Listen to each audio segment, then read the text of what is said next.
দিগন্ত, এ দোস্ত শোন না। হ্যাঁ দোষ, বল না। কই তুই? কলেজে। তুই না বললি আজকে যাবি না? তোর জন্য আমিও যাইনি কুত্তা।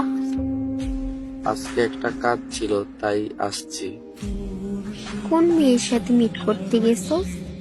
আমি গেলে তো আর মিট করতে পারবি না, তাই আমাকে মিথ্যে বলে তুই কলেজে গেছো। এটা বলতে পারলি দোষ? আমি তো মেয়েদের সাথে বেশি কথা বলি না, আবার মিট করব? হইছে, তুই কত ভালো আমি জানি। এইবার কিন্তু ঝগড়া লেগে যাব। উচিত কথা বললে এখন তো ঝগড়া লাগবেই। এমন কেন করস দোষ? সব সময় ঝগড়া করার জন্য লেগে থাকস? কি? আমি ঝগড়া করি শুধু? আচ্ছা থাক, তুই তোর মতো। আমাকে আর মেসেজ দিবি না। আচ্ছা, দেব না। কি বললি? তা সরি বল তাড়াতাড়ি। সরি কেন বলবো আমি? তুই আমাকে কষ্ট দিলি কেন? এখন আবার নাটক শুরু করছ? এবার কিন্তু কান্না করে দেব, বলে দিলাম। কুত্তা শয়তান, আমাকে শুধু কষ্ট দেয়। হইছে, আর ডং করতে হবে না। Sorry sorry sorry. এখন খুশি? পাগল একটা, যা বলি তাই শুনে। এই জন্যই তো দুষ করস তুই, আর সরি বলতে হয় আমার।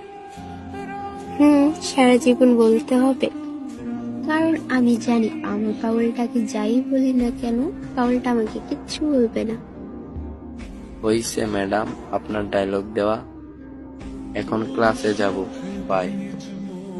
যাও, কিন্তু হ্যাঁ, যদি কোনো মেয়ের দিকে তাকাইছো জানে মেরে ফেলবো।